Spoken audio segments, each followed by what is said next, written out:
My name is Carl Hinder and you're listening to the Salon Help Good to Go podcast, the podcast for salon and spa owners who are looking to grow. The only thing stopping you is you. Welcome to episode 16, Salon Retailing. Thank you so much for joining me again this week. Now, this week I'm going to start on retailing with you.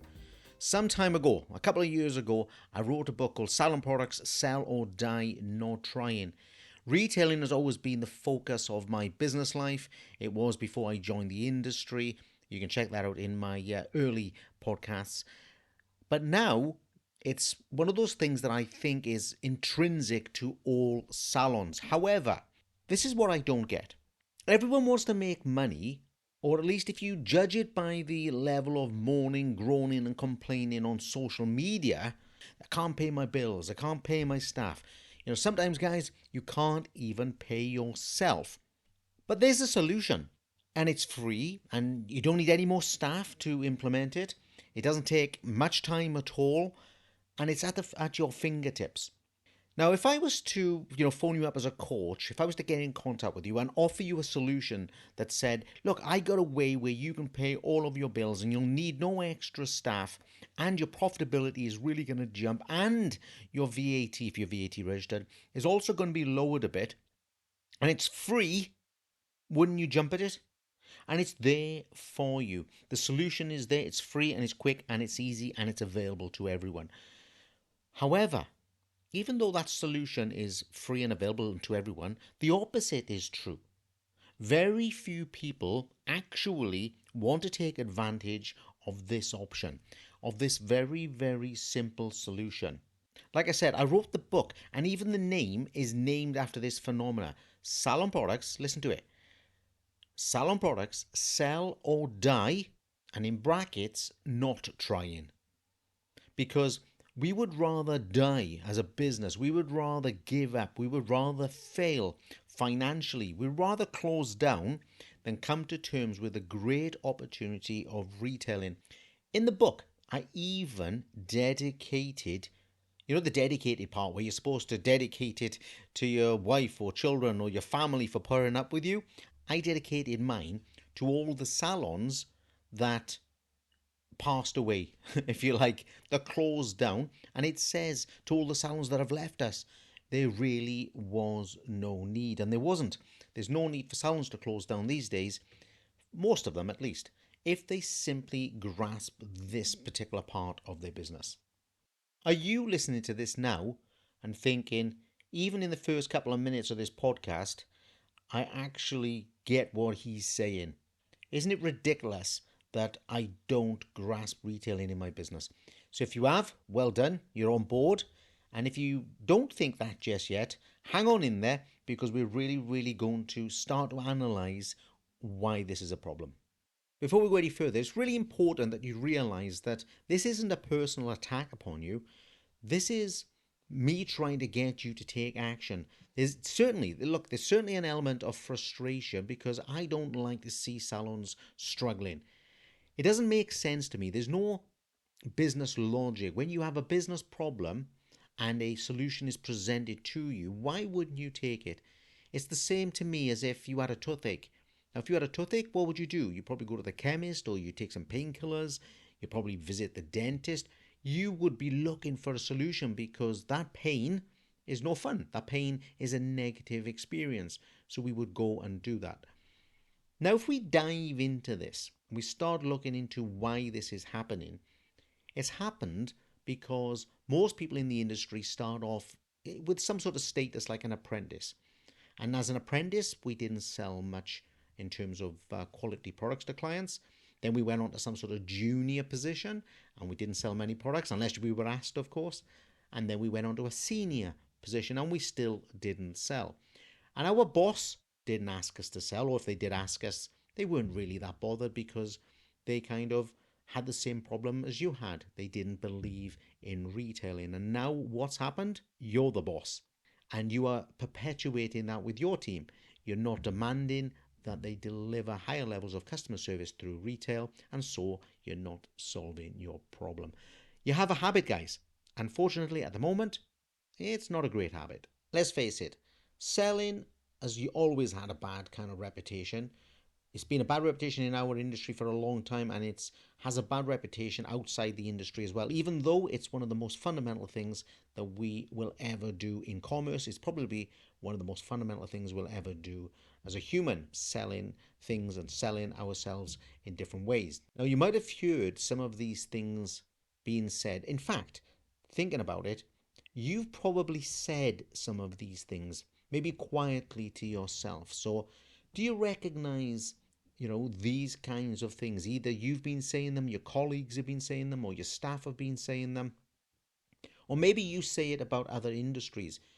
People who sell products, people who sell products in salons are just greedy. It's like ripping people off. Clients don't need them, clients don't want them. If the clients wanted them, they can ask for them. It's like a top level objection. And it's the thing that you tell yourself. It's a protection system so that you don't have to do the job. You see, it's like everything else in your business, everything else in your life for that matter. When you don't want to do something, you find a reason why it shouldn't be done. Once the reason is strong enough for you, you no longer try to do it. You want to test yourself. Maybe think about things like if you've ever tried to maybe say lose weight and you started losing weight and then something goes wrong. Maybe you get distracted and you'll say, "Oh, I can't lose weight at the moment. I got too much stress in my life. I'll wait until I finish my exams. I'll wait until I don't know the family have grown up. I'll wait until I change jobs." See, you get your excuse and then you don't have to look for the solution any longer. However, you might be on the next level of objection. Now, you really will have heard these sorts of things. The clients don't want them. The clients can't afford them. The clients don't have enough money, or the products are too expensive, or they can get them cheaper. They get it cheaper in the supermarket, or they can get them on Amazon. All of these things are barriers to selling. But there is one thing that trumps them all. And that is the pushy excuse, the pushy objection. And it's the "I don't want to be pushy" objection that is related to everything else when you aren't very good at retailing in your business. The pushy objection is about protecting your feelings. It's not about protecting the client. You might think it is, you might want it to be, but it's not. It's about protecting your personal feelings. You're not making a business decision when you say, "I don't want to be pushy." You're not making a good business decision when you don't retail. What you're doing is protecting yourself from rejection. That's your biggest driver. Your fear of rejection is the number one reason why your business will have hardship or possible failure, particularly if you don't master retailing, because you are putting your emotions in the way of the client and in the way of good business acumen. At the same time, this is the same excuse that all of your team, all of your staff are also using.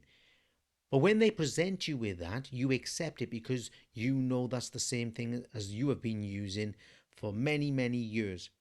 What you're saying is, "I'm going to put my feelings before the client. I'm even going to put my personal emotions before the business and all the people that a difficult, challenging, and failing business affects. I'm putting my feelings sometimes before my clients, definitely before my staff because they are falling down in terms of the level of wages, etc. And certainly before my family because they may not be getting everything that they also deserve because I'm not maximizing my business opportunity." It also doesn't sound like someone in the customer service industry, does it? And I know it doesn't, and that's why we have to rethink your strategy. What if we were to decide to put the client first? Now, doesn't that sound like a really odd thing to be saying in the hair and beauty clinical industry because you thought you already were? In many, many ways, you believe you are every day. And those of you that have worked with me will know that I refer to therapists, technicians, stylists, etc., who look after the clients really, really well in the salon as front door professionals. And that's because we only behave in a professional way until the client gets to the front door. But imagine now we would put aside our emotions about rejection and replace them with the well being of the client when they get home. Not when they get home just today, but the well being and the happiness of the client in 2 days' time, or 3 days' time, or 5 days' time. When they're happier about the color you've delivered in 2 weeks' time, or the facial that's lasted longer than ever, and we put that emotion into our hearts and say, wow, how powerful is that as a customer service factor, as a customer care factor, that our clients are happier with us for longer if I deliver retail at the right level in my business. And then the proceeds of those sales enable me to have a better income for myself, benefits for my staff, and even my clients will benefit. So you get in the picture here. Once we put the client first and our emotions second or even last, when it comes to retailing, we will start to reap the benefits. And that's all for this week. Thank you for joining me on the Salon Help Good to Go podcast. Now, if retailing is one of the things that you now believe you should be focusing on, you can do many things. You can go into my show notes where you'll find links from my book, my audiobook, and my retail training course, or you can just reach out to me on info@salon-help.co.uk. Don't forget to leave me a review and tell everyone else in the salon and spa world that I'm here every Sunday evening trying to kickstart your week. Thank you for all your support, and I will see you on the next episode.